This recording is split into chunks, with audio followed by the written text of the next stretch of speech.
Eterno, Jean-Michel Jarre. Aero, Jean-Michel Jarre. Oxígeno, Jean-Michel Jarre. Este año, las músicas y el misterio también van a ser muy importantes, claves, pero no quiero adelantar nada. Es imposible elegir una música del misterio, una. Yo lo he contado en alguna ocasión. Por eso tengo esa conexión casi mística con esto que estáis escuchando, esta versión de Jean-Michel Jarre. Cuando era muy pequeño yo debí escuchar esta sintonía en viejas visiones infantiles. La olvidé durante mucho tiempo. A los 17 años yo recuerdo que soñaba con una escena donde esta música que estáis escuchando se reproducía, pero yo no sabía ni de dónde era, ni si existía realmente, era simplemente el sonido de un sueño. Hasta que un buen amigo, francés, me dijo: oh, eres un mago del sonido, que hace canciones muy propias de la música que a ti te gusta. Y os aseguro que se me saltaron las lágrimas el día que, con un viejo compact disc en mi casa, puse una cosa que se llamaba Oxígeno, que es la tierra con una calavera por dentro, y que es la obra maestra de la música instrumental. Jean-Michel Jarre, Oxígeno. O sea que a veces los sueños se convierten en realidad, rotunda realidad. Vamos ahora con los secretos de España, ni más ni menos. Don Santiago Camacho se mete en camisa de 11 varas, me tiene que explicar por qué. ¿Por qué? ¿Por qué? El programa va muy bien, 10 temporadas, líderes de audiencia, y ahora va Santi y dice: oye, que no solo vamos a tocar secretos del mundo y conspiraciones, que en la piel de toro, en nuestra patria, también ha habido cosas alucinantes.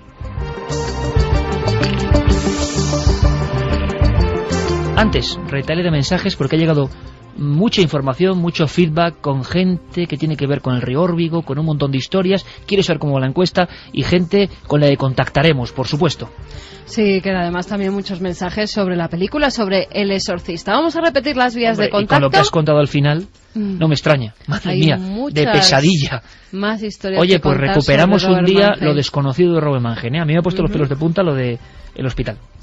Vamos con esos mensajes. Antes las vías de contacto: milenio3 con número @cadenaser.com, 27699, palabra clave milenio, espacio vuestros mensajes, y la web de la cadena SER, cadenaser.com, donde también nos pueden dejar las opiniones que quieran. Y sorteo como siempre. Sorteo de 3 libros, de 3 novelas. Buenas lecturas. Álvaro desde Londres nos decía: buenas noches, milenarios. Y tanto miedo nos da a todos esta película y nos despierta el miedo más íntimo y profundo de los humanos.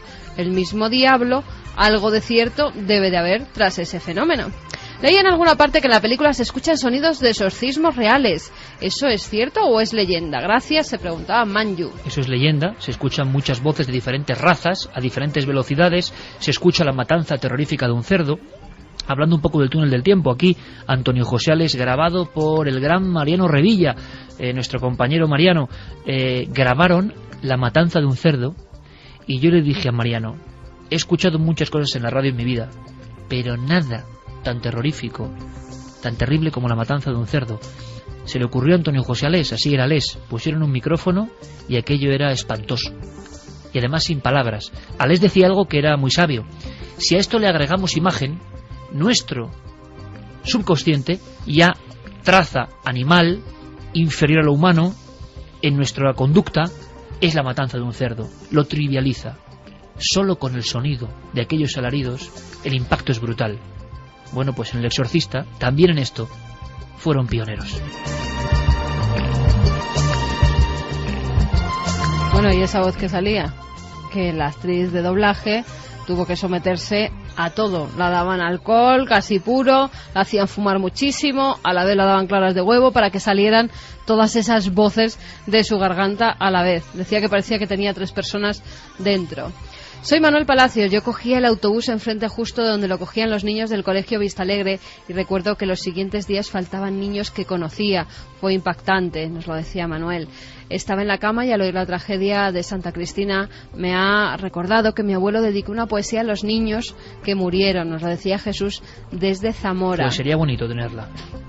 También nos decían que yo tengo una copia original en VHS, es de mi madre, de una colección cine de terror.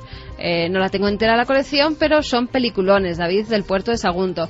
Y que si alguien quiere enviarnos algún sonido de esas emisiones antiguas, de programas que se dedicaran al misterio, de grabaciones que tuvieran de un hecho que que a ellos le parezca relevante. Programas locales, por ejemplo. Claro que sí, nos la pueden mandar, aparte de por los medios digitales, vamos a dar el correo ordinario. Calle Gran Vía, número 32, octava planta, 28013 de Madrid, y que pongan a la atención de Milenio 3. Claro que sí, ya podéis hacer con nosotros el túnel del tiempo. Y ahora atención, mucha atención, Noel, vamos a entrar en otra historia, la historia de España, que está llena de conspiraciones. Mira, esto lo hemos hecho, Santi, para ti, para tu sección. España secreta. Le dábamos vueltas, secretos de España, secretos de Estado. La España secreta. Suena bien. Una sección que solo puede hacer en este país don Santiago Camacho. ¡Quieto todo el mundo!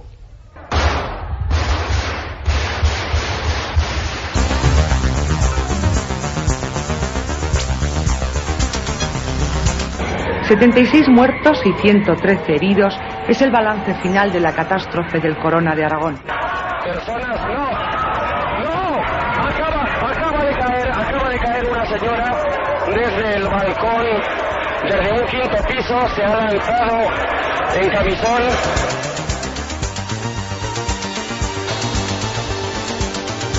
El 1 de mayo de 1981 fallecía en Torrejón de Ardoz el niño de 8 años, Jaime Vaquero García. Yo he notado que los más ricos nos han envenenado porque buscaban la mejor calidad. Falta por encontrar una parte del material militar secreto que se está recuperando. Este ha sido una cosa bastante grande. Vamos a ver, efectivamente ha habido una explosión de gas. Yo estoy junto a ellos.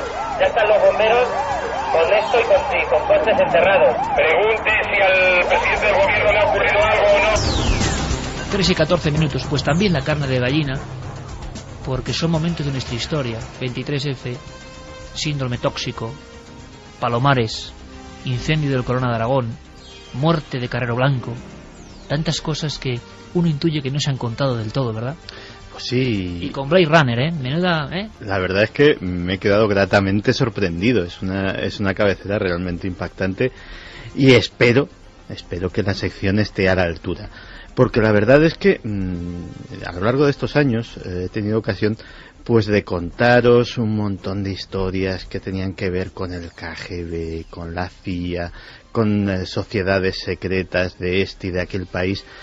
Pero caramba, ¿y lo de aquí? ¿Y aquí qué sucede? Pues aquí suceden prácticamente las mismas cosas. De hecho, la historia que vamos a contar hoy tiene un paralelo con un asunto del que hemos hablado largo y tendido más de una vez, el famoso asunto MKUltra, aquellos experimentos de la CIA con drogas sobre población civil que no estaba avisada, que eran conejillos de indias humanos.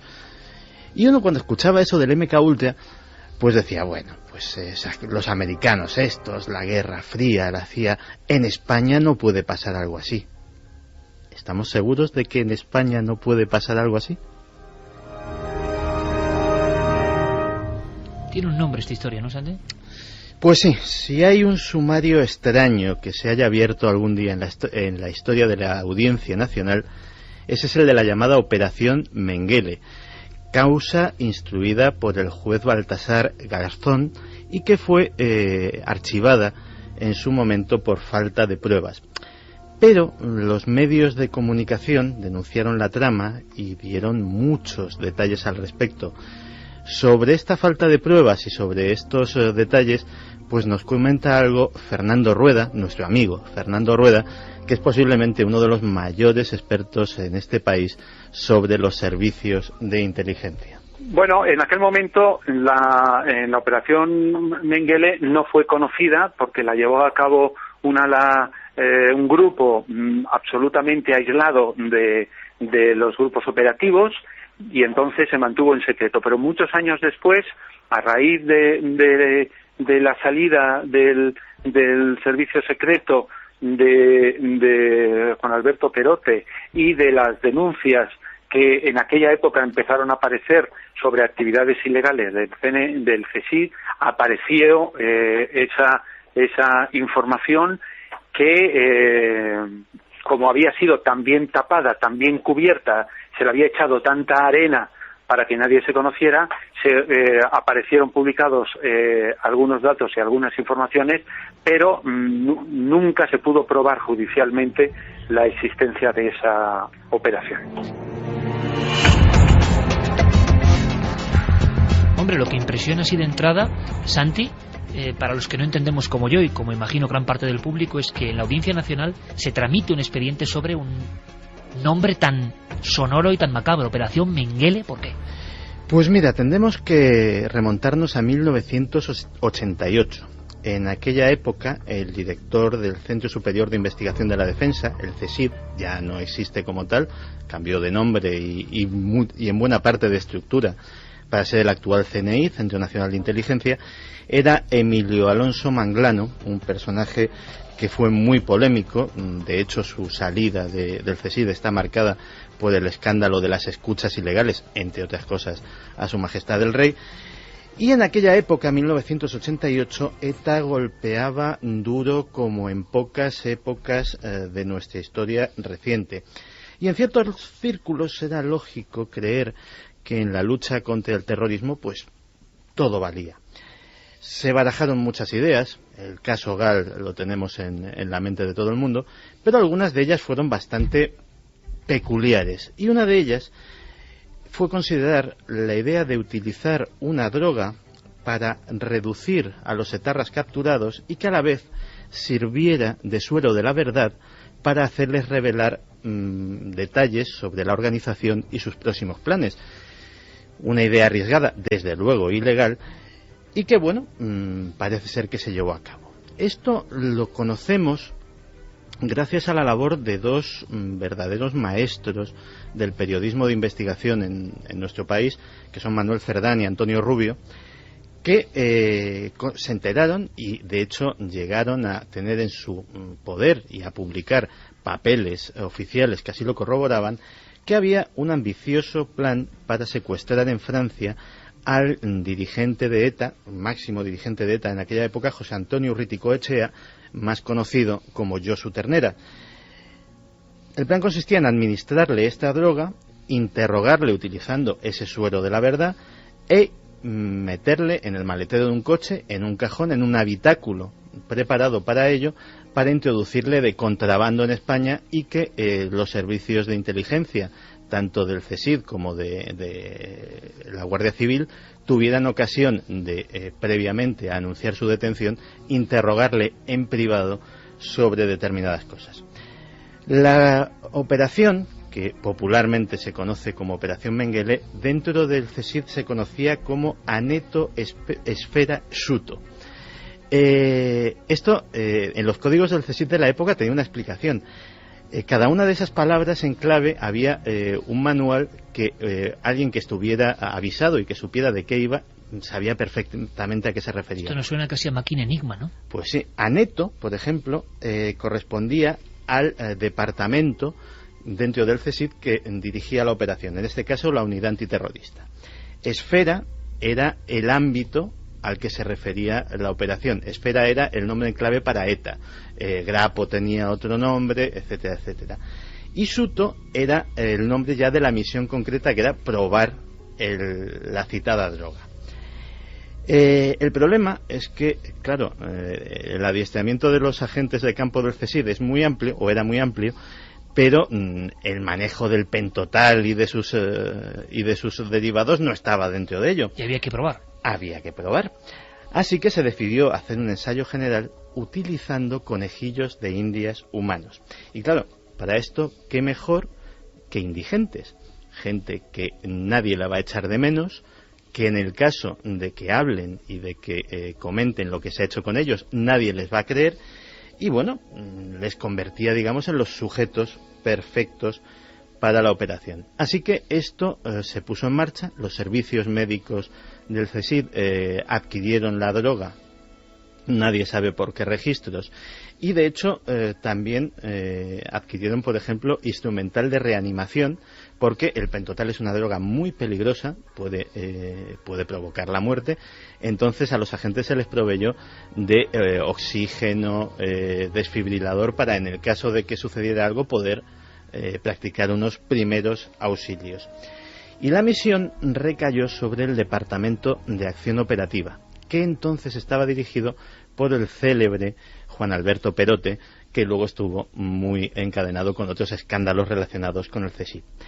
Concretamente recayó sobre un grupo de élite que se llamaba Grupo 25 o Ala 25, porque estaban en su cobertura en un edificio de oficinas de la capital, lejos de la sede del CSIC.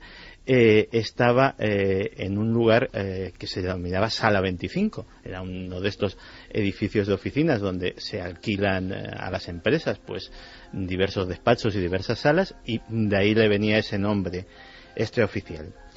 Lo primero que se hizo fue robar 3 coches. Obviamente no se podía utilizar nada del parque de vehículos oficial, y en un taller de la capital uno de los agentes entretuvo a uno de los mecánicos, mientras otro hacía moldes en cera de las llaves de algunos de los coches que estaban allí. Para que no hubiera relación, cuando esos coches estuvieron reparados, se siguió subrepticiamente a los propietarios, y cuando ya estaban los coches cómodamente en sus garajes, con las copias de las llaves, se sustrajeron esos 3 vehículos que se emplearon. ¿Y qué sucedió la noche de autos? Nunca mejor dicho, pues se sabe muy poco. A través de los relatos periodísticos de Cerdán y Rubio, que sobre todo cuentan no solo con aquellos papeles, sino con información de primera mano de agentes que participaron en aquella operación, se sabe que fueron 3 los sin techo que fueron secuestrados en Madrid, concretamente en los alrededores del barrio de Malasaña. 2 eran 2 hermanos toxicómanos que dieron muchos problemas. De hecho hubo que recurrir a la violencia para reducirles, tanto es así que uno de ellos, que resultó con la nariz rota, lo tuvieron que dejar en un centro hospitalario porque digamos que del intercambio de golpes pues había salido muy mal parado. Y un tercer mendigo, ya del perfil más de lo que todos tenemos en mente, de lo que es un sin techo, alcohólico y bastante mayor, pues fue, digamos, el más dócil, pero también el que se llevó la peor parte, porque según se cuenta falleció durante el ensayo. El cuerpo fue dejado en una plaza pública, en una plaza céntrica de la capital, y bueno, fue uno de tantos indigentes, como un invierno cualquiera, pues fallece por causas diversas en una ciudad como Madrid. Así que la operación fue un fracaso total. Obviamente, como la historia nos ha demostrado, Josu Ternera jamás fue secuestrado. De hecho, antes de que se intentase nada, la policía francesa, los gendarmes, fueron los que detuvieron a este dirigente etarra. Y bueno, el empleo de esta sustancia fue descartado para siempre. Pero hubo más consecuencias, de las cuales Fernando Rueda nos comenta algo. Los protagonistas de la operación, de los mendigos no se sabe nada. Los que llevaron a cabo la operación, parece ser que al menos uno de ellos el remordimiento de conciencia le pudo, incluso llegó a abandonar el servicio, pues se dio cuenta de que él no se había hecho agente del CSIC para cometer ese tipo de barbaridades. El resto de los agentes se disolvió la unidad y siguieron trabajando en el CSIC. Los jefes que conocían la operación pues siguieron en sus puestos como si nada hubiera ocurrido. La famosa o no tanto Operación Mengele, que ha aparecido, hay que decirlo además, que Santiago Camacho está comentando cosas que se han publicado, que los periodistas han mostrado, que son públicas y que ya están para el conocimiento, y les damos eco porque forman parte de los secretos españoles. Nadie se salva. ni de un lado ni de otro, desde luego. No solo los servicios de inteligencia hacen estas cosas. La España secreta está llena de historias, desde la más remota antigüedad, me imagino, Santi, historias que no nos han contado bien. La cabecera era un resumen de esas historias o un puzzle, pero si a ti te dan a elegir, es una pregunta que siempre he pensado, ¿no? Y nos puede dar ideas para futuras secciones. Pues no sé, 5 misterios, quizás sean 5 de los que hemos contado en la cabecera, pero que tú crees que hay tanta sombra que hasta dentro de muchos años no sabremos la auténtica verdad, ¿con cuáles te quedarías? En España, pues de los que todavía son misteriosos, posiblemente el síndrome tóxico, posiblemente el corona de Aragón, porque ya tuvimos ocasión de comentarlo aquí, hay mucha más historia sobre ese incendio. El Windsor, hablando de incendios, que se va convirtiendo poco a poco en una moderna conspiración, ¿no? Efectivamente. Es muy reciente, pero... Y bueno, incluso hay algunos un poco más antiguos, es decir, ¿cuántos intentos de atentado tuvo, por ejemplo, el general Franco? Interesante. Aquel libro maravilloso de Eliseo Bayo, maravilloso en el sentido periodístico, ¿no?, de los atentados contra Franco, que era información que se ocultó evidentemente y que salió a partir de los años 70, fragmentos de la historia que nadie nos había contado, ¿no? Incluso la bomba nuclear española. Eso es un clásico.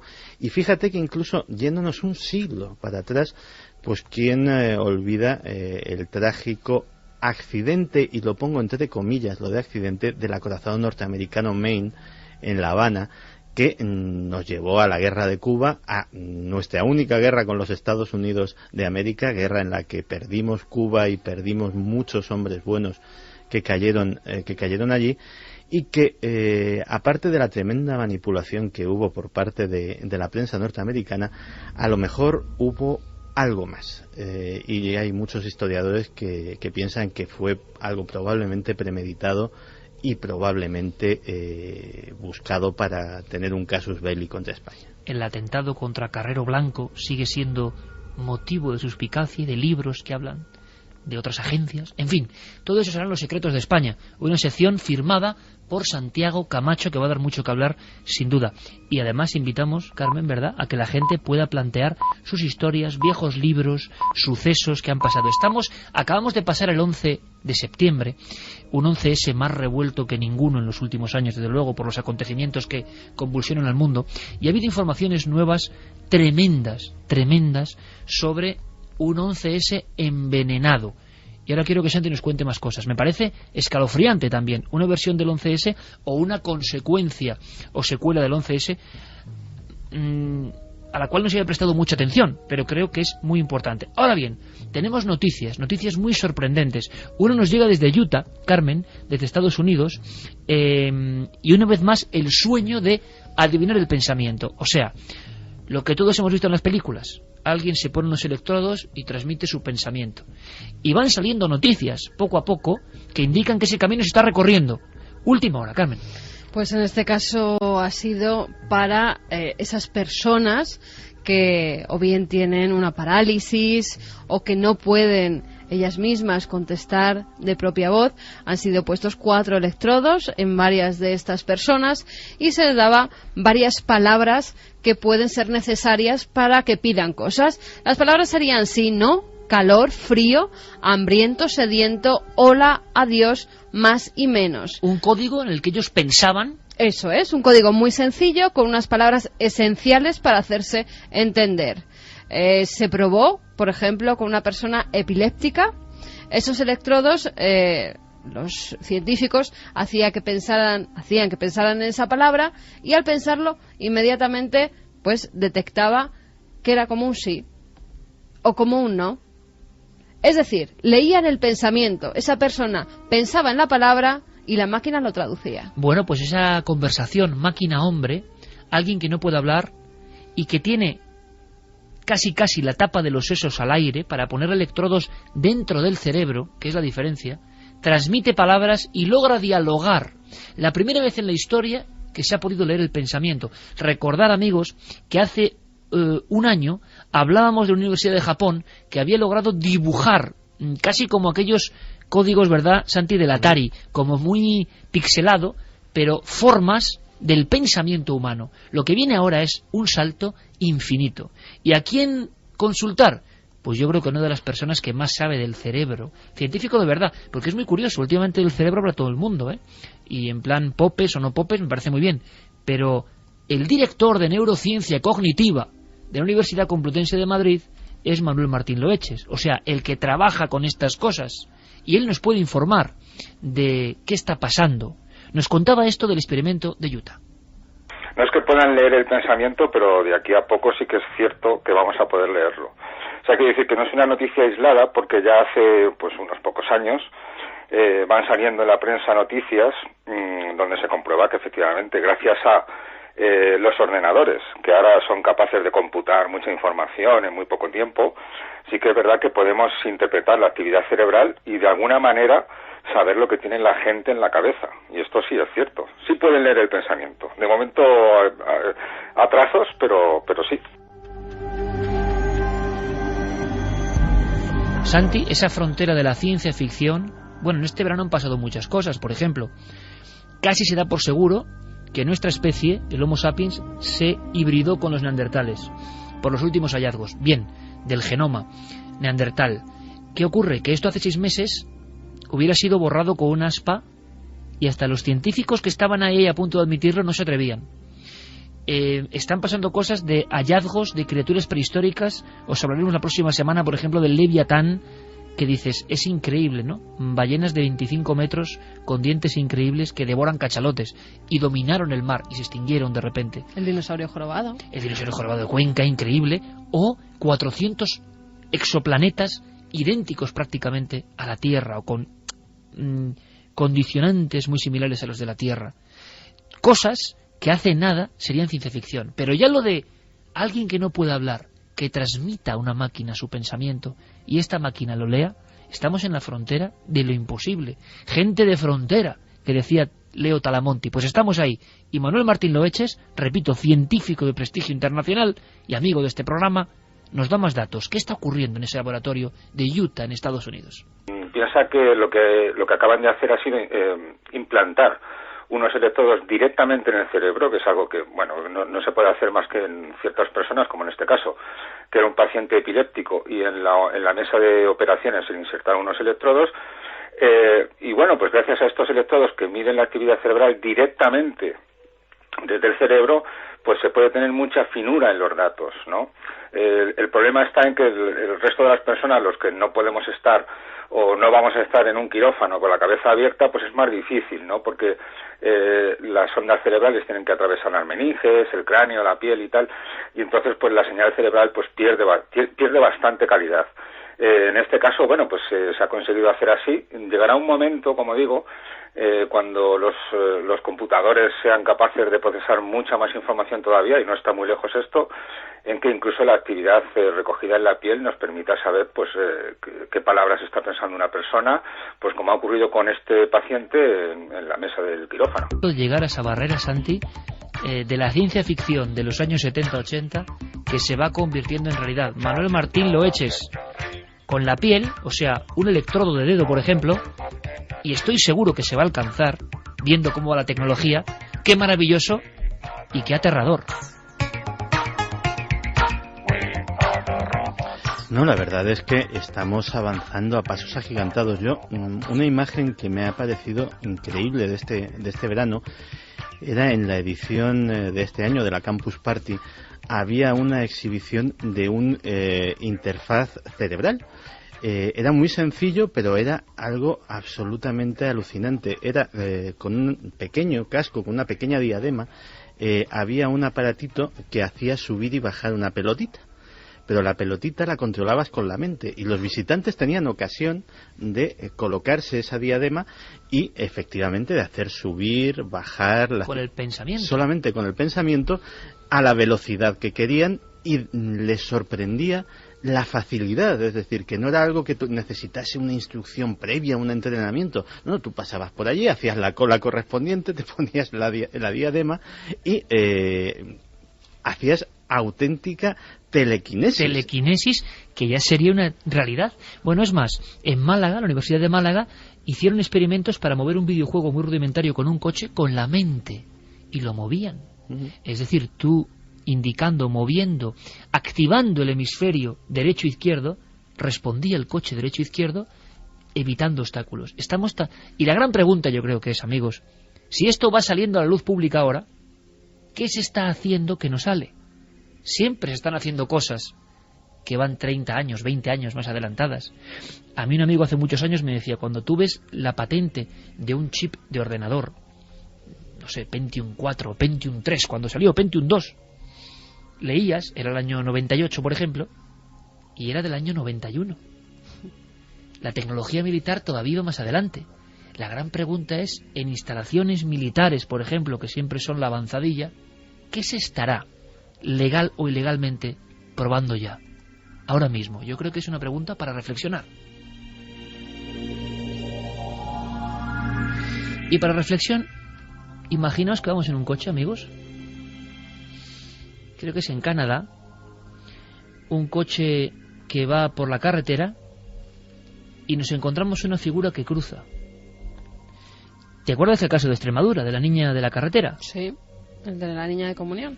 Bueno, pues imagínate que vas en tu vehículo y no solo ves una imagen, un holograma, sino que ves una niña que cobra forma, corporeidad, y va cruzando detrás de una pelota en 3 dimensiones. Bueno, es que yo creo que... Para tener un accidente, vamos. O te pegas el porrazo, o frenas en seco, o te da un ataque al corazón. Detrás de una pelotita rosa parece que va. Una niña como vestida con unas zapatillas de deportes, una especie de pantalón vaquero. ¿De qué edad más o menos? Cazadora. ¿Tú qué la estás viendo ahora mismo? Como de 7 años, 6, O sea, que vas de madrugada por la carretera y te sale una niña de 7 años en Canadá. Sí. Es... en Vancouver. Es la última forma de decir cuidado niños, o cuidado paso escolar, o cuidado curva peligrosa. Yo recuerdo... Es una campaña automovilística. Exactamente. Porque precisamente en esa carretera, al parecer, es donde más accidentes se tienen, en Vancouver. Bueno, puntos negros, en Francia, sí, había unas figuras, que era una niña con su hermanito de la mano, una entera. madre y una niña, pero claro, era aterrador. Porque eran de tú cartón, ibas, claro, eran de cartón, pero daban un miedo. Sí. Pero claro, tú ves una sombra más oscura que el resto de la noche, por ejemplo, si hace luna llena, tú vas, imagínate que vas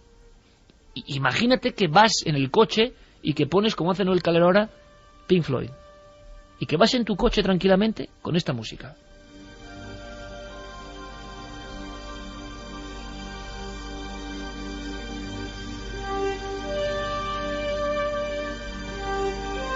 Con una de las músicas más maravillosas que se han hecho jamás. Y que vas en tu coche como puede ir cualquiera a las 3:41, y te encuentras al lado derecho de la carretera, en un cambio rasante, por ejemplo, en un lugar que tú no conoces, una figura de negro y estilizada y que parece un fantasma. Bueno, pues esto acaba de pasar dando un salto más. A ver dónde nos va a llevar el 3D. Porque claro, una cosa es un elemento fijo, disuasorio. Claro que uno dice, cuidado. Esto hace que todos frenen y que aminoren la velocidad, que es lo que desean. Que eso nos pasaba en Chile en la carretera de la muerte. Eso es. Cuando y sobre íbamos todo, allí, pues veías todo cruces que decías, ostras, es que voy más despacio, pero porque sí, vamos. En esta campaña de tráfico decían que es que así se recuerda a los conductores que va a empezar la campaña escolar y que muchos niños cruzan por esa carretera. Bueno, ya ha debido de haber varios atropellos y lo que han decidido es conectar este aparatito que cuesta 11.700 euros y que emite ese holograma. Un holograma que, hablando de militares, ¿serán los mismos hologramas que dicen que algunas experiencias militares han empleado en momentos concretos de la historia, y Santi sé que sabe por dónde voy, donde han aparecido figuras? E incluso con apariciones marianas. Pues imagínate en Cuba, años 80, y la gente en Cuba, de repente un fervor religioso contrario al gobierno, cuando ven algo hologramático, holográfico, que emerge de la nada, y uno dice, bueno, sí, ciencia ficción. Bueno, pues la ciencia ficción ya es pública. En Canadá, una niña tridimensional, en mitad de la madrugada, nos saluda, indicándonos que hay que decelerar. La pregunta que surge detrás de esta cosa, esta noticia, es la de antes, ¿no, Santi? ¿Qué no se habrá hecho ya? Y si no tiene el poder del 3D hace X años, ¿para qué nos habrá empleado ya en puntos concretos, apartados quizá del público, donde nadie va a sospechar y donde quizá un testigo ha visto algo asombroso, y es que lo ha visto de verdad? Bueno, José Manuel Nieves, director de ciencia de ABC y otro de los miembros, el asesor de ciencia de este equipo, nos habla de esta niña de Vancouver. Es como el último grito, ¿no? Ahora, mejor el remedio que la enfermedad, porque os digo, amigos, el susto puede ser morrocotudo. Es una noticia muy llamativa y yo me imagino, me pongo en la piel de esos conductores que van es en Vancouver, en unas calles de Vancouver, y que de repente ven ahí como una especie de sombra que según se van acercando toma forma tridimensional y es una niña jugando a la pelota, y que si se siguen acercando más termina desapareciendo, por eso se le llama la niña fantasma. Y es que yo creo que, vamos, desde luego me sorprendería. Y luego nos hemos enterado de que era simplemente una medida de seguridad vial, o sea, adoptada por las autoridades canadienses como ejemplo para que los coches no corrieran en esa zona, que es una zona de colegios. Además, en efecto, hay un colegio cerca. Que si es oportuna o no es oportuna este tipo de medidas, desde luego, también aquí en Europa las imágenes relacionadas con el tráfico y las campañas sobre seguridad vial son cada vez más impactantes, esas imágenes cada vez más crudas. Pero ya utilizar tecnologías de 3D y proyecciones tridimensionales sobre la calzada, a mí me parece un poco excesivo, porque podría ser que fuera peor el remedio que la enfermedad.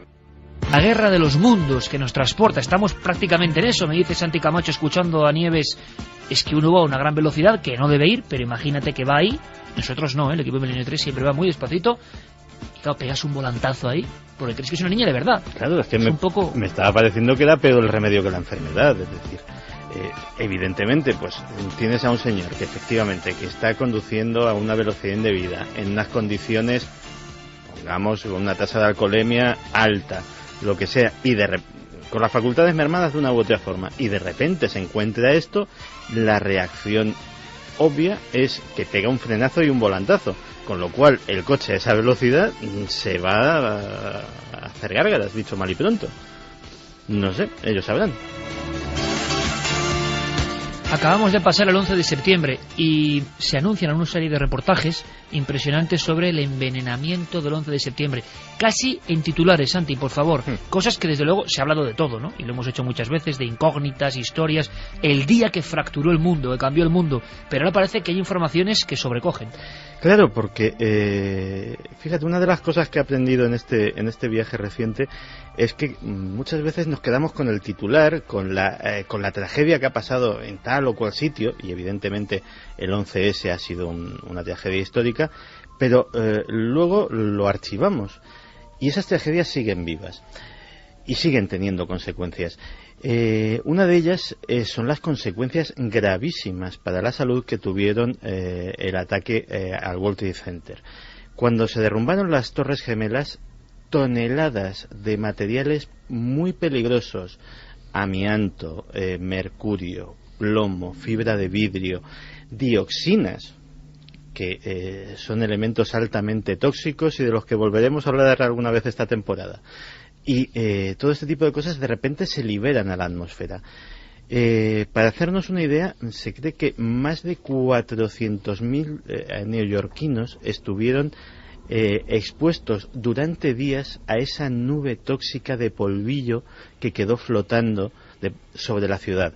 Pero claro, esos 400.000 neoyorquinos no vivieron nada en comparación con policías, bomberos, gente que ha estado trabajando en la zona cero durante años para desescombrar, para recuperar, para volver a recuperar para la ciudad ese espacio, y que ahora mismo tienen consecuencias en su salud gravísimas. Hay, de hecho, sobre este tema, más de 7.000 demandas judiciales ahora mismo en Estados Unidos. Claro, uno puede decir demandas judiciales, gente que pide indemnizaciones, pero hay un caso muy concreto. Ese caso muy concreto es el de los bomberos. ¿Por qué es tan emblemático? Porque los bomberos tienen unos exámenes médicos periódicos sobre su capacidad pulmonar y sobre su salud en general. Entonces se puede chequear muy bien cómo era la salud de estos hombres antes del 11S y cómo ha sido después. Algunos de ellos han tenido, de tener una salud perfecta, verdaderos atletas, gente muy preparada, los bomberos lo son en todo el mundo, de tener esas condiciones a tener la capacidad pulmonar 12 veces menor que la de un ciudadano medio.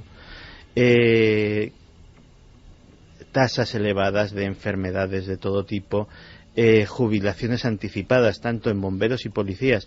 Ha habido un verdadero chorreo por diversas causas médicas de todo tipo.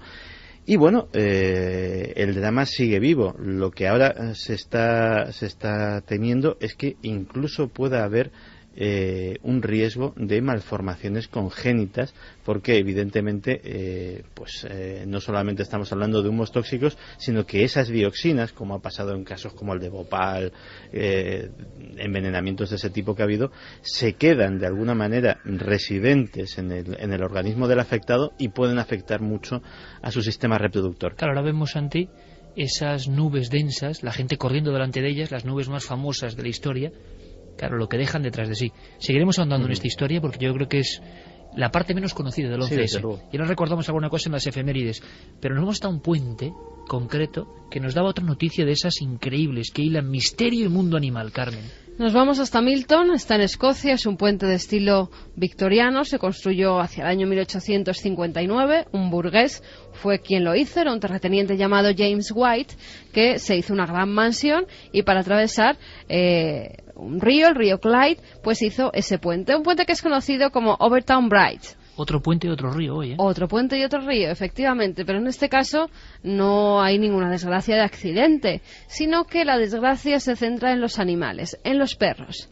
Desde los años 50, más o menos, años 60, ya han muerto entre 80 y 100 perros. ¿En ese punto? En ese punto, justo cuando llegan al centro del puente, algo pasa, que los perros, que además suelen ser de razas grandes, saltan por encima de las piedras y se tiran puente abajo suicidándose. Perros sanos, jóvenes. Perros sanos, perros jóvenes, perros más mayores. Hay de todo tipo de perros, Iker.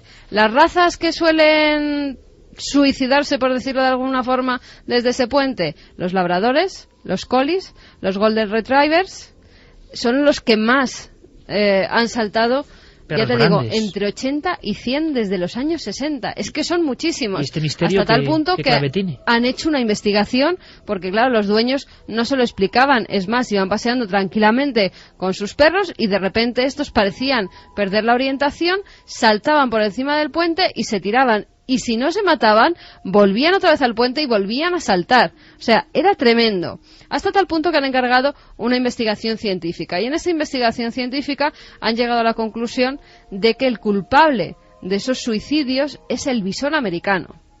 Vamos a ver, hay mucho bisón americano allí y tiene una glándula que segrega una sustancia que es muy olorosa para los perros. Cuando esos perros pasan por el puente, pierden el sentido casi de la vista porque es bastante alto y también dicen que del oído porque son piedras muy gruesas, con lo cual afinan más el olfato. El olfato huele esa glándula que segrega el bisón y van detrás de ella y así se tiran por el puente intentando coger a ese bisón americano. O sea, casi 100 perros por una causa zoológica, pero que no deja de ser increíble, ¿no? Eso es lo que dicen los expertos y los veterinarios que han ido hasta allí. Incluso han hecho pruebas, Iker, cogiendo esa sustancia del bisón y también de ardillas y de ratones, las han metido como en varias bolsas y han probado con 10 perros. 7 de esos 10 perros iban directos a la bolsa que tenía el olor a bisón. Aún así, es un puente también bastante extraño porque en el año 1984 un padre tiró a su bebé recién nacido a través de ese puente diciendo que era el anticristo. El bebé se mató y él dijo que tenía que hacerlo porque el anticristo si no iba a vivir en la tierra. Empezábamos con un puente, el que cruza el Órbigo, y terminamos en las Islas Británicas con otra historia asombrosa. ¿Qué nos queda? Pues nos queda desde luego hacer un repaso. Hemos pasado el 11 de septiembre, una fecha marcada a fuego para siempre y que no debemos olvidar. Efemérides, incluida la de Milenio 3. 12 de septiembre de 1647. Fallece Miguel Juan Pellicer, más conocido como el Cojo de Calanda y símbolo de uno de los milagros mejor documentados y más debatidos de la cristiandad. Se cuenta que el joven labrador recuperó su pierna amputada gracias a la intervención de la Virgen del Pilar. ¿Realidad o leyenda? Claro, eso es un milagro, como has comentado.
En 2008, se produce un misterioso accidente de tren de la compañía Metrolink en Los Ángeles, Estados Unidos.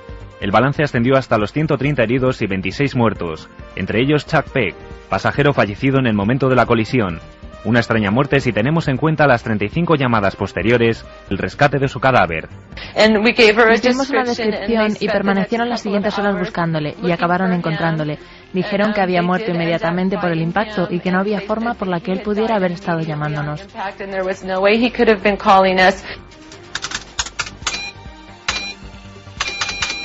12 de septiembre de 2005, la efeméride de Milenio 3. La nave del misterio daba a conocer el testimonio de Francisco Javier, exvigilante del cementerio de San Miguel de Málaga, que había vivido escalofriantes experiencias en sus propias carnes. Resulta que allí hay un niño que dicen que es muy milagroso, Antoñito y tal, y cierta noche pues crucé del primer patio al segundo a través de un arco que hay, y iba con un compañero que era mi apoyo de ronda, el refuerzo, y miré hacia la derecha según crucé al segundo patio y nada, pues vi el torso de un niño, así como de 4 o 5 años, y lo que es la parte de la espalda, de la cabeza, salió a 1 metro de mí y se alejó pues 6 o 7 metros. Vamos con mensajes como el de Quique, con mucha alegría. Es médico, hoy no nos escucha trabajando, nos dice, sino como padre orgulloso que contempla a una nueva milenaria. Inés se va a llamar. La vida, la muerte y los niños dan para contar muchas vivencias difíciles de explicar. Pues muchas felicidades, Quique. Y Eduardo, que nos escucha desde México con su mujer y su hijo que está a punto de nacer también. Increíble, un abrazo. México, España y nuevos milenarios. Muchas gracias por enseñarnos tanto. Vamos con los ganadores, Iker, de esas novelas. Siempre espectacular, haciendo de cada noche una aventura que será el exorcista que siempre prende nuestros más profundos miedos. Chapó, amigos, nos decía Anaís. A mi madre no la dejaron entrar a ver la película porque estaba embarazada. Por cierto, yo sí pienso que la película está maldita.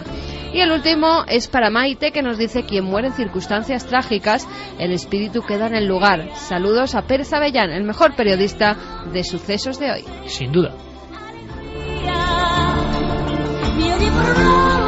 Y realmente ha sido un programa duro, ¿eh? Un programa duro. Vámonos un poco con Rayman, amigo Noel Calero. Esa parte final con energía.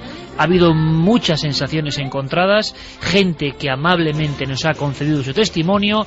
y acabamos con eso, con fuerza, con energía, intentando recuperar esas cosas que casi nadie cuenta y que interesan enormemente al ser humano. Gracias. 8 minutos, como me ocurre de vez en cuando, estaba ya en éxtasis musical, tocando, percutiendo en una especie de teclado imposible. Oxígeno 2, 1976, una reedición de una obra maestra del galo Jean-Michel. Y algo tiene, no sé, lo genuino, lo pionero, este disco de Jean-Michel Jarre, que mostró al mundo el sonido de lo que debe ser el espacio. Y voy más allá, puedo decir que Jean-Michel Jarre es muy creyente en el misterio, en el fenómeno de los extraterrestres. No podía ser de otra forma, en el fenómeno del inexplicable, y que en su música el misterio de la creación también ha existido. Así nos lo confesaba, aunque ya lo contaremos un día. Y esta banda sonora de Jean-Michel Jarre quiere unirse a un titular antiguo y a una despedida. Y es que fue un momento absolutamente inolvidable. Durante días, las páginas de los periódicos a nivel nacional hablaban de objetos volantes no identificados, de platillos volantes. De repente una gran oleada, algo flota sobre el mundo. ¿Qué son los ovnis? ¿De dónde vienen? Pero ninguno de aquellos casos, Ucero en Soria, sobre Madrid, sobre Castellbilbao, sobre Barcelona, sobre tierras andaluzas, ninguno de aquellos casos, por espectaculares que fueran, superó en impacto periodístico a unas declaraciones. ¿Os imagináis a un sacerdote de un pueblo andaluz, de un pueblo de Sevilla, que aseguraba que los ovnis no eran algo externo, sino que ya estaban viviendo entre... Es la historia, Carmen, del padre Enrique López Guerrero y aquel reportaje mítico de Benigno González, Diario ABC de Sevilla. De inmediato se pasa de lo local a lo nacional. Contaba en alguna ocasión Ansón y otros responsables del periódico el impacto enorme de críticas a favor y en contra de esa entrevista. ¿Qué pasaba? ¿Qué se decía en esa entrevista? ¿La tienes ahí? La tengo ahí. El titular decía: los extraterrestres conviven con nosotros hace varios años. Sensacional charla con el párroco de Mairena del Alcor sobre ovnis, telepatía, clarividencia, precognición y telequinesis.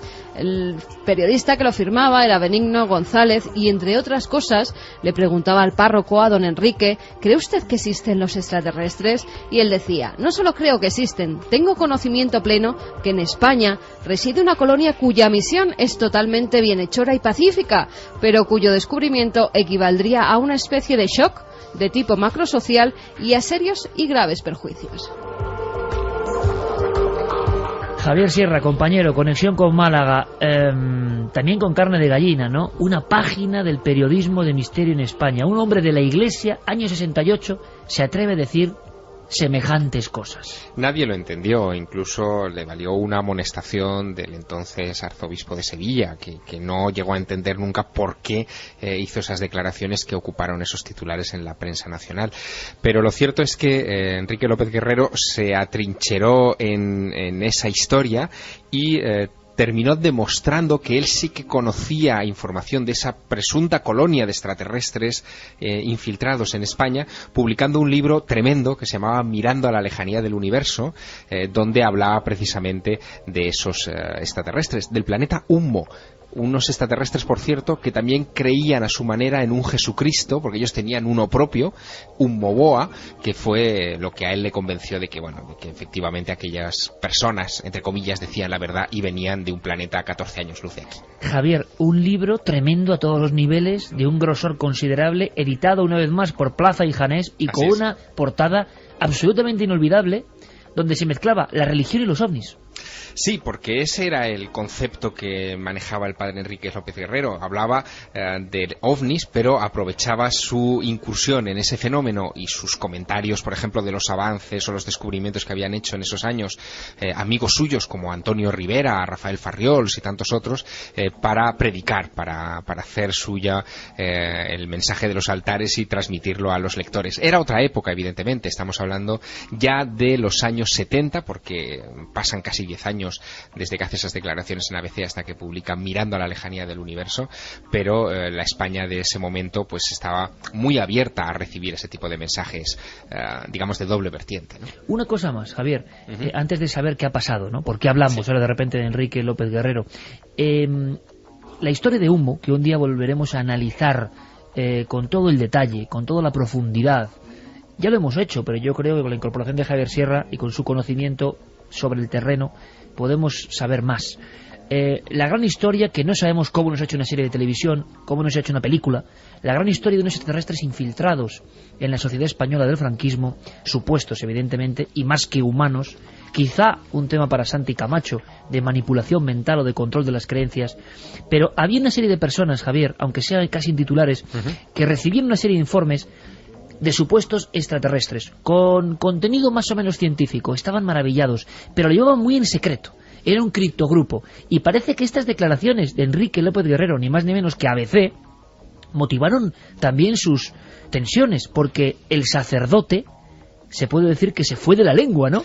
Y contó cosas que no debían ser contadas, a destiempo, demasiado pronto. Claro, Enrique López Guerrero, en calidad de sacerdote, y un sacerdote era una autoridad en el año 68, había sido invitado a varias reuniones en Madrid, donde los receptores de esas supuestas cartas extraterrestres del planeta Humo, confesaron con él prácticamente toda la historia. Él era ya un interesado en todo lo relacionado con la vida extraterrestre, así que recibió esa información con mucha avidez y la estudió y formó parte del secreto. Pero bueno, en aquella reunión con Enrique, con el periodista, con Benigno González, en su despacho en la casa parroquial de Mairena del Alcor, pues efectivamente se fue de la lengua. No es que se fuera de la lengua, las conversaciones con Enrique López Guerrero eran conversaciones de horas. La última vez que yo estuve con él fue en junio del 2008 y estuvimos varias personas interesadas en esta cuestión, en una tertulia con él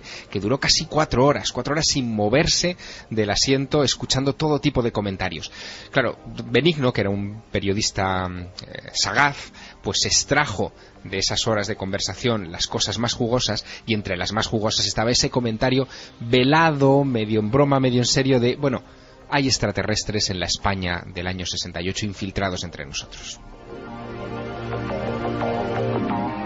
Hay que meterse en la máquina del tiempo, en el túnel del tiempo, y acudir hasta esa España del 68 para comprender lo que podía ser ABC, un sacerdote fotografiado, hablando y diciendo cosas que nunca se habían escuchado. Por vez primera en España se oye hablar de esa colonia extrañísima de supuestos infiltrados, esa especie de quinta columna. Pero ahora nos ha dejado don Enrique, Javier. Sí, fue hace pues prácticamente 24 horas exactas, a las 3 menos cuarto de la madrugada de ayer, fallecía don Enrique López Guerrero en su casa en Mairena del Alcor. Y la verdad es que la conmoción ha sido muy grande en el pueblo de Mairena, porque era una persona muy querida. El ayuntamiento celebró hoy un pleno extraordinario sobre la muerte. Decidió que las banderas estuvieran ondeadas a media asta, con crespones negros. Todo el pueblo ha pasado por la capilla ardiente donde ha estado el cuerpo de don Enrique. Y la verdad es que ha sido una conmoción, porque allí era una institución, era el cura de los ovnis. Todo el mundo lo llamaba así, incluso en el pueblo, ¿no? Le hacías una entrevista y casi a modo de profecía que se ha cumplido, te decía algo, ¿verdad? Sí, si quieres lo escuchamos, porque es muy elocuente. Vamos a escucharlo. Yo tengo idea de que Dios me va a llamar pronto. No sé cuándo, pero pronto. Es tremendo, grabado en su propio domicilio. Dios me va a llamar no sé cuándo, pero pronto. Tú sabes que cuando se entraba en la casa parroquial de Mairena del Alcor, donde él residía, lo primero que te encontrabas era una reproducción tamaño 1:1, en un cuadro muy bonito, de la Madonna de San Giovannino, esa pintura renacentista atribuida a Filippo Lippi, en la que se ve a la Virgen con el niño y una especie de ovni refulgente en una esquina. Quien no conocía el secreto del cura de los ovnis creía que era una imagen más de la Virgen, pero quien se fijaba con un poco de atención y conocía esa pasión de don Enrique por los ovnis, inmediatamente distinguía el misterio del cuadro. Era, bueno, entrañable ir a visitarle.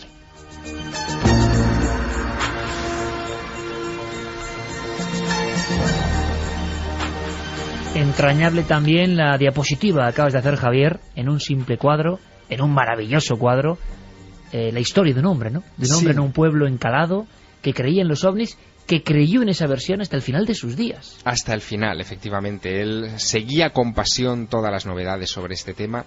Y fíjate, esto no lo hemos comentado antes, pero no hay uno sin dos. Hace muy pocos días, hace 2 viernes, el 17 de septiembre, era enterrado con honores militares en Fort Huachuca, en Arizona, Wendell Stevens, teniente coronel de la Fuerza Aérea de los Estados Unidos. En el año 47 tuvo un avistamiento ovni mientras iba en un bombardero del ejército y se interesó inmediatamente por los platillos volantes. Y este hombre fue el que tradujo al inglés los primeros libros publicados en España sobre los humitas, sobre esos extraterrestres de los que hablaba Enrique López Guerrero. Así que en un periodo de apenas 2 semanas se nos han ido 2 importantes capítulos de ese misterio.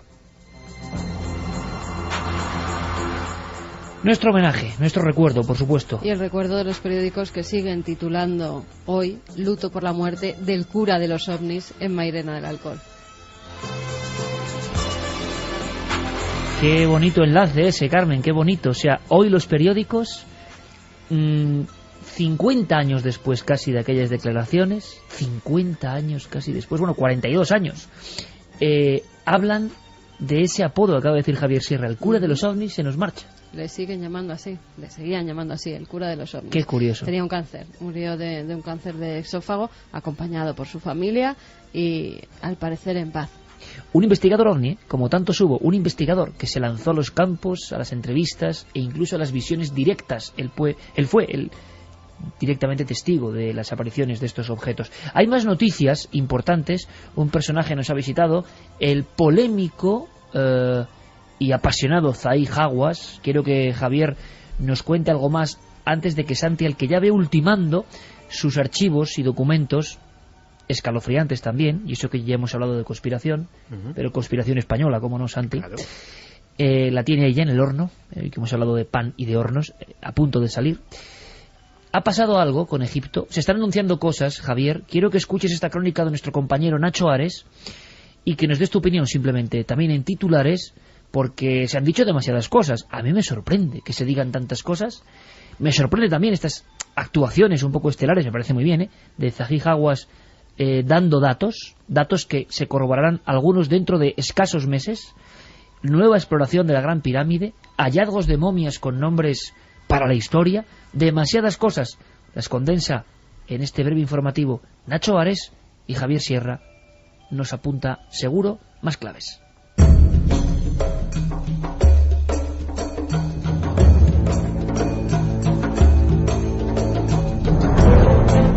Ayer viernes, día 24 de septiembre, el doctor Zahi Hawass, director del Consejo Superior para las Antigüedades de Egipto, dio una magnífica conferencia en el Palacio de Congresos de Madrid. El salón estaba abarrotado, casi 1.500 personas, y la verdad es que proporcionó novedades realmente impresionantes, muchas de ellas en el plano de la controversia, de la especulación, como él suele también jugar en ocasiones con los medios de comunicación, pero algunas realmente interesantes. A mí de las que más me llamó la atención fue la primera de ellas, que tenemos preparado un corte, es el posible descubrimiento de la tumba de la reina Angesenamón, la esposa de Tutankamón. Lo escuchamos.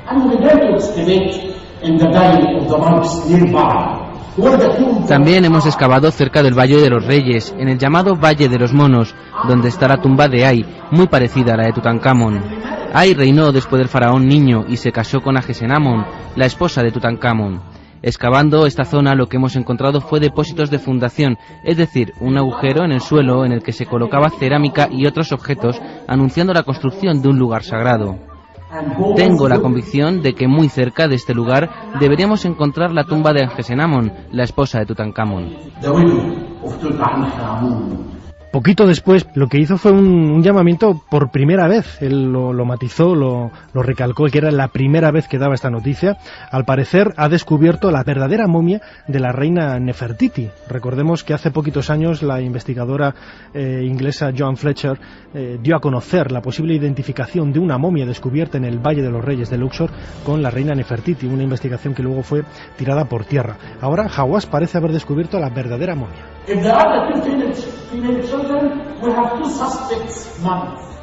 Como madre de estos 2 niños, contamos con 2 posibles momias descubiertas en la tumba KV21.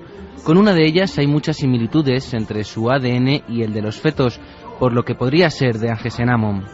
Detrás de ella había otra momia sin cabeza. Creo con firmeza que esta segunda momia, descubierta detrás de la de Angesenamón, podría ser la de la reina Nefertiti. Y eso es algo que digo hoy por primera vez. Para confirmarlo, realmente tenemos que investigar los huesos de alguna reina que podría ser su hermana. Para acabar, hizo hincapié en una noticia que ya desde hace meses os hemos comentado aquí en Milenio 3 y que ha aparecido publicada también en varios medios de comunicación en Internet. La exploración de los canales norte y sur de la Cámara de la Reina en la Gran Pirámide de Keops, ese icono de la egiptología y de los misterios del Antiguo Egipto, que posiblemente tendrá lugar dentro de poquitos meses, 1 o 2, en la meseta de Giza.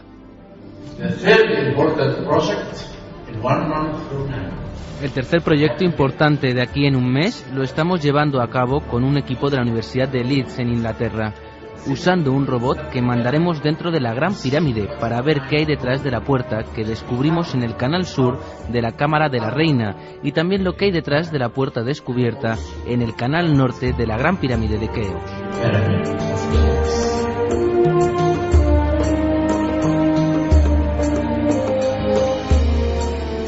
3:25, aquí estáis, amigos, en la nave del misterio, que ahora acaba de, pasar prácticamente por el mismísimo Egipto, aunque Egipto vino a Madrid. Javier Sierra, opiniones.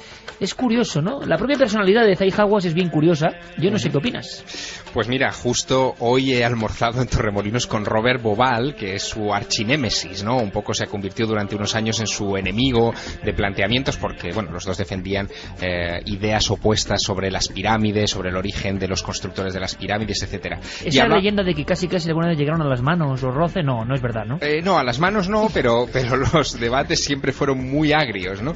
Pues fíjate, Robert estaba muy impactado por algunos de estos anuncios de nuestro Zahi Hawass, porque dice que él acaba de ver, yo no lo he visto todavía, pero por internet ya aparecen algunas imágenes y algunas cosas muy sorprendentes, acaba de ver una serie en el canal de Historia protagonizada por Zahi Hawass que se llama Chasing Mummies, que es no te lo vas a creer, Iker, es un reality show en el que Zahi Hawass con un grupo de estudiantes de egiptología se enfrasca en la búsqueda y la investigación de las reliquias del antiguo Egipto. Son atacados por una cobra y Zahi Hawass la abate con un sombrero. Hawass, ¿no? Se dedica, y esto es textual y se ve en los vídeos promocionales que en internet pueden buscar nuestros oyentes, se dedica a abroncar a esos estudiantes hasta el punto de que hay una estudiante que termina haciéndose pipí en una de las cámaras de descarga de la Gran Pirámide. No, Javier, no. Sí, todo esto está pasando en estos momentos en el canal de Historia en Estados Unidos. Vamos a ver. Es una mezcla de Risto Mejide y de arqueólogo. Efectivamente. Lo que ocurre es que... con un tremendo poder, ¿no? Claro, él es el secretario general del Consejo Supremo de Antigüedades en Egipto.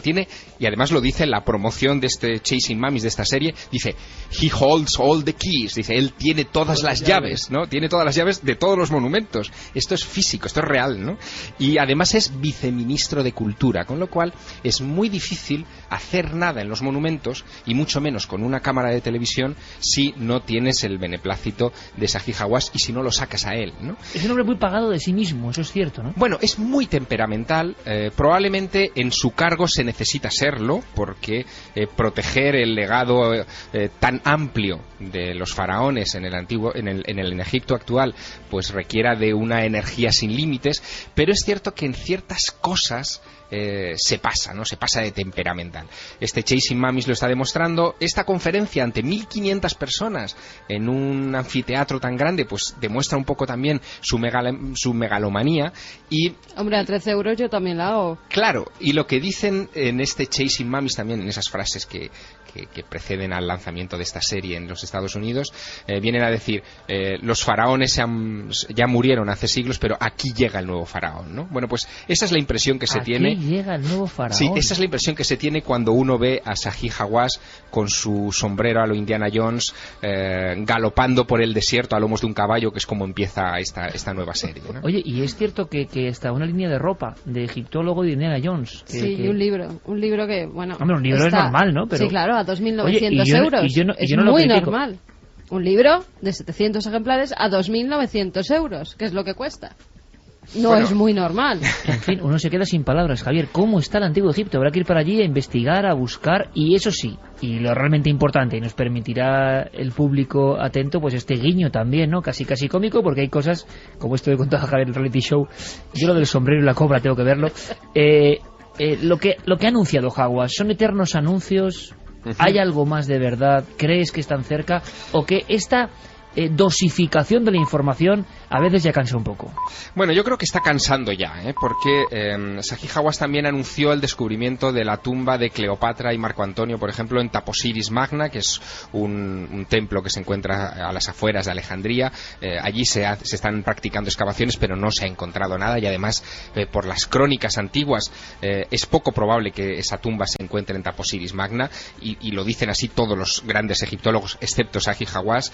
Está el asunto del robot que tienen que utilizar en esos canales secretos de la Gran Pirámide para ver qué hay detrás de las puertas que se descubrieron hace ya unos cuantos años, pero ese momento parece que no llega nunca. Ya ha citado 3 universidades distintas encargadas del robot y parece que ese proyecto no termina de materializarse. En fin, la gente está un poco esperando que viene el lobo se materialice. Y luego hay una cosa muy curiosa. Aquellas cosas que no descubre Zahi Hawass parece que no son verdaderas. Qué interesante. Eso es muy, muy interesante. Bueno, fíjate que no ha hablado nada Zahi Hawass, y ha perdido una oportunidad de oro, yo creo, en esta visita a España, de esta información que daba la BBC hace unas cuantas semanas, de que los análisis de ADN de la momia de Tutankamón, que no se han dado a conocer oficialmente y que se practicaron por encargo de Zahi Hawass, parece que indican que el origen genético de Tutankamón está en el norte de la península ibérica. Bueno. Y esta es una historia, Iker, que habrá que seguir de cerca, porque todo esto parte de un desliz. Zahi Hawass no ha hecho públicos esos resultados, simplemente aparecieron como de rondón en una entrevista que le hizo la BBC en una pantalla de ordenador, y allí los astutos periodistas de la BBC se fijaron en las claves genéticas que aparecían en esa pantalla y sacaron esa conclusión. Zahi Hawass no lo ha desmentido, tampoco lo ha confirmado, y en su visita a España pues yo creo que ha perdido esa oportunidad, ¿no? Pues absoluto temazo que investigaremos contigo, sin duda alguna, en este equipo. Pues fíjate, Javier Sierra, Nacho Ares, ni más ni menos. Javier, 2 cosas. Una, que muchas gracias, que descanses, abrazos para toda la familia, que me encanta que estés con nosotros, que aprendo contigo todos los programas, aprendo contigo, y que un día me cuentes el secreto de tu collar, ¿vale? Perfecto, también del tuyo. Un abrazo. Bueno, después de esto, ha dicho también Zahi Hawass que va a buscar en Cartagena a micerinos. O sea que bueno, claro, se pondrá el neopreno y le haremos fotos. Y lo subirá él, lo subirá a pulmón. Eso es. Vamos con los mensajes. Milenio 3 con número @cadenaser.com, 27699, palabra clave Milenio, espacio, vuestros mensajes, y www.cadenaser.com. Patricia nos decía, ¿por qué los extraterrestres, que obviamente son avanzados, vienen a la Tierra si nuestra sociedad es social y espiritualmente retrasada? Y aún mejor, ¿por qué vivirían aquí con nosotros? Soy vigilante de seguridad y comprendo al compañero, le mando todo mi apoyo. Yo llevo 18 años trabajando en un centro de grandes dimensiones y hay cosas muy extrañas. Qué curioso, porque sea real lo que ha visto, lo que no ha visto Francisco, yo creo que la emoción, lo desgarrado de sus palabras, el sufrimiento mental que evidentemente está pasando, ha generado una reacción inmediata de apoyo, de consuelo por parte de otra gente, más allá de lo que haya visto o no, de calmarle a él. Yo creo que es muy interesante. José desde Jaén nos decía, yo también soy vigilante y muchas veces he pensado que me gustaría estar en un sitio así. Después de oír este testimonio me pensaré mucho cambiar de servicio. Aunque ahora también trabajo solo en mitad del campo y tanto mis compañeros como yo hemos visto destellos sin que haya nada que los pueda provocar. Esto lo hemos comentado, pero no lo hablamos. Enhorabuena por la nueva temporada. Nosotros mandamos un abrazo grandísimo, luego seguimos con más mensajes que hay muchos, un abrazo grandísimo a toda la gente que trabaja de noche, en hospitales, vigilantes, en el transporte, los amigos barrenderos que nos saludan siempre, les mandamos un fuerte abrazo a toda la gente que está de noche y que ve la ciudad y los lugares cuando duermen. Y cuando se duerme, cuando el resto de la ciudad duerme, a veces pasan cosas diferentes. Santiago Camacho ya tiene, te cambias el nombre. Camacho. Sí, claro. Ya tiene preparada su sección, nos ponemos todos muy serios, firmes, porque en esta sección de Santi, bueno, analizamos partes oscuras también, como no, o no bien contadas, o secretas directamente, de nuestra propia historia. Esa es la matriz, la idea de estas páginas diferentes. Es la España secreta. Pues hoy vamos a contar una historia con dos nombres propios peculiares. Dos nombres en clave, de esos que les encantan a los que manejan las historias ocultas. Dos nombres que son el Lobo Azul y el Zambombazo.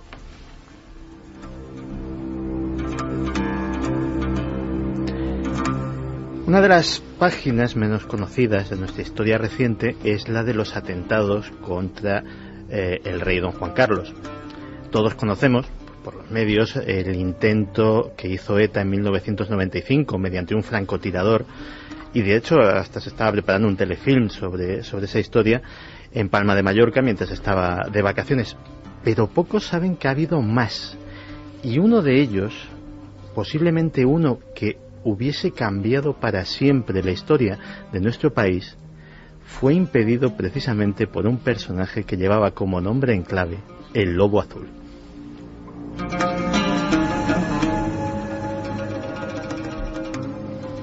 Tenemos que irnos hasta 1982. Francisco Lerena Zambrano era un empresario afincado en Canarias, que por aquel entonces era uno de los mejores amigos del comandante Ricardo Sáenz Dinestrillas, que había sido implicado en la célebre Operación Galaxia, un intento de golpe de Estado previo al del 11F, y que en aquella época... 23F. Perdón. Una mezcla ahí... Sí. Y que en aquella época le había pasado algo así como a nuestros vigilantes jurados. Lo habían mandado a las Canarias a dirigir el centro de instrucción de reclutas de Las Palmas, pues para apartarle un poco como castigo del núcleo de poder del ejército en Madrid.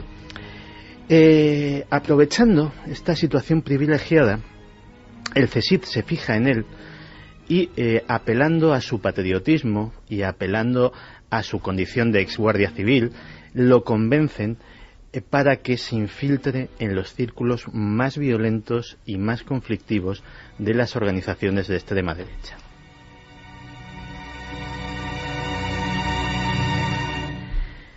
Estando en Madrid y con la carta de presentación de ser precisamente uno de los hombres de confianza del comandante Sáenz Dinestrillas, consigue efectivamente meterse en uno de esos círculos, y uno de sus primeros éxitos ya de por sí es clamoroso, porque él mismo desbarata en 1984 un atentado contra un autobús que llevaba a 50 familiares de presos de ETA que regresaban al País Vasco desde la prisión de Alcalá Meco.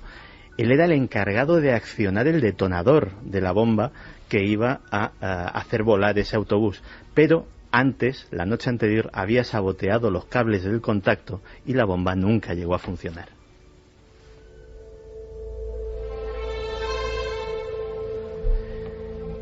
También, por un método muy parecido, desbarata un atentado contra la línea 1 del metro de Madrid. Y incluso una bomba que se colocó en el cine Alfabil cuando se estrenó la película Dios te salve María, que generó mucha polémica porque era una película en la que se dudaba de la virginidad de la Virgen, y bueno, pues círculos ultracatólicos se lo tomaron como una verdadera ofensa. También frustró un atentado de motobomba contra el diputado Juan María Vandrés y contra uno de los directores del CSIC, Santiago Bastos Noreña, que era el jefe de la sección de involución, precisamente la que investigaba pues a estos grupos ultra. Para que no se dieran cuenta de por esta acumulación de fracasos de dónde estaba el topo, el caso de Santos Noreña, iban a lanzarle unas granadas por la ventana de su domicilio, y claro, cuando fue la fecha del atentado se encontraron con que las persianas estaban cerradas, un día cerradas, otro día cerradas, otro día cerradas. El directivo del CSIC se había tenido que mudar y hubo que hacer incluso toda una serie de encubrimientos y de papeles oficiales para hacer ver que esa decisión se había tomado mucho antes de que estuviera ni siquiera planeado el atentado, y de esta manera pues cubrir a la gente.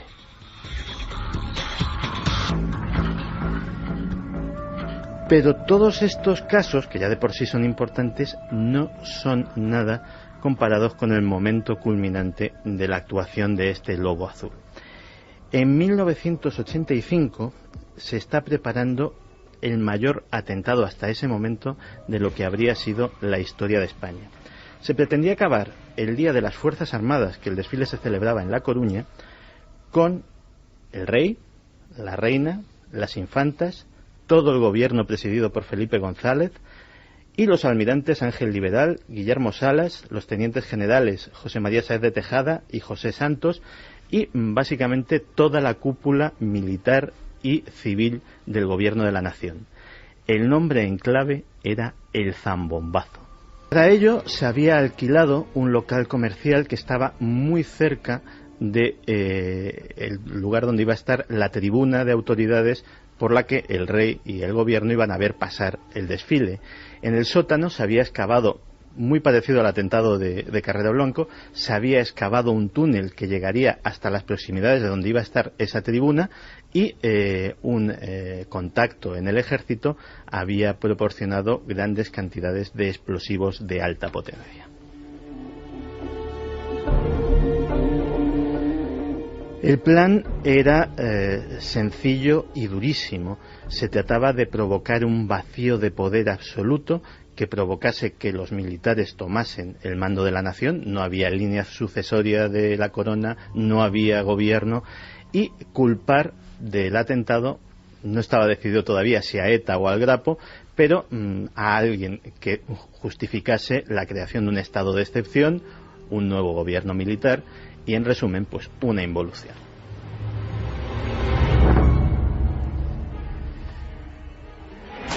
El gobierno, a través de los servicios de inteligencia, tiene conocimiento de esto y la primera medida es saber qué se hace con los conspiradores, que están identificados. Claro, se podía dar a conocer o no. La decisión del gobierno es no darlo a conocer y ni siquiera proceder contra los conspiradores, sino tomar una tercera vía, que es decir, hacerles saber que estaban enterados del asunto para que desistiesen y, no levantar ruido, no volver a provocar mártires como Tejero, por ejemplo, en los senos de la extrema derecha y que hubiese otras figuras de referencia encarceladas con el éxito propagandístico que ello constaría. Y aún así, aun habiéndose desbaratado todo el operativo, el príncipe Felipe fue enviado muy lejos de La Coruña el día del desfile como medida de precaución.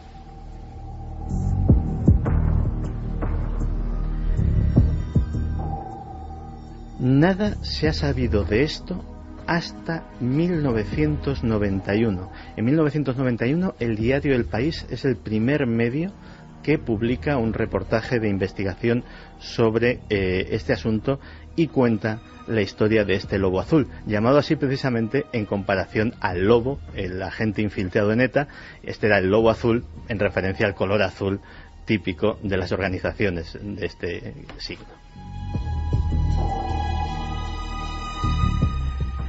Y lo último que hemos sabido es que Lerena Zambrano a día de hoy es un señor que está afincado como civil, que está muy decepcionado porque una vez, según cuenta, dejó de ser útil, se sintió abandonado por los servicios de inteligencia, que no solamente no le dieron la recolocación que le habían prometido, es decir, darle una nueva vida alejada de todo,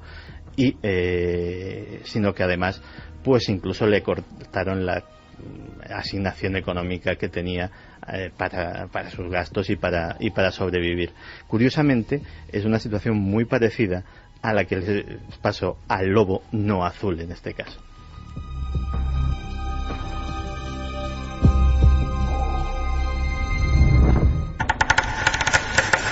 Milenio 3. Detrás del misterio. En busca de una respuesta. Cadena Ser.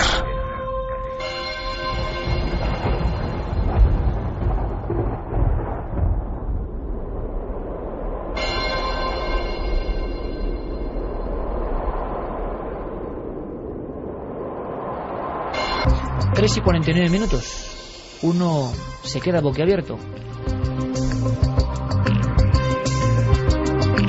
Espero que a vosotros, amigos, los que estáis ahí, en España y en el mundo, os pase lo mismo. La gran fortuna de poder, yo no sé, iba a decir llevar la batuta, pero bueno, en fin, de estar con este equipo, con este programa, con este concepto de las cosas, es que cada noche del sábado aprendo 1, 2 o 3 cosas, y eso empieza a ser oro puro.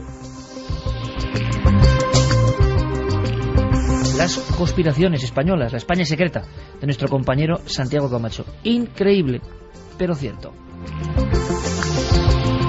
Podemos poner ese mismo titular a lo que nos viene desde Perú, y mira que me fastidia con lo que queremos a Perú, pero es que muchas veces las noticias que llegan es un país donde pasan una serie de cosas increíbles, ¿no?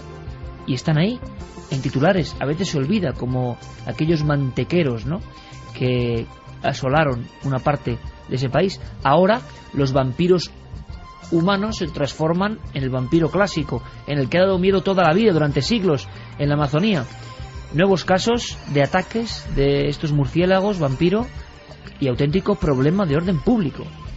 Pues sí, ataques de murciélagos vampiros que ya llevan mordidos a 3.500 personas. 3.500 personas han sido mordidas. 5 niños ya han muerto por esos mordiscos, por la rabia que le transmite esos animales, esos murciélagos vampiros. Están intentando vacunar a marchas forzadas a toda la población, sobre todo de una zona muy concreta de la Amazonía peruana, pero no saben por qué se comportan así. Dicen que puede ser debido al cambio climático, que está haciendo un frío que no es muy normal en esta época y en esas zonas, y que parece que los murciélagos están un poco despistados, que se están volviendo locos, y como no tienen comida, como no tienen animales, porque estos se encierran en sus guaridas por el frío, atacan a las personas. Mira, hay que hacer un debate y lo vamos a hacer, Santi, me parece increíble. Ayer, cuando estaba yo comiendo con los amigos Policarpio y Antonio, los últimos amigos de Félix, me contaron unas cosas. En fin, era para invitarles. Fíjate lo que te digo, Carmen, me vas a entender. La última gente de una España que ya casi no existe, la última gente del campo, hablaba de cosas que ellos ven, que están viendo en lo que comemos, en la lejanía entre lo que era sano y lo que está llegando a las ciudades, entre cómo se cultiva los piensos compuestos, en fin, 1000 cosas.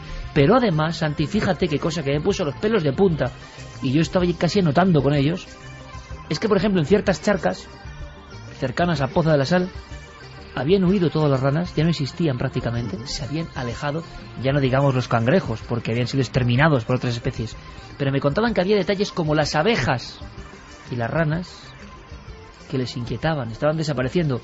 Une esto a repentinas muertes de cientos, miles de ciervos.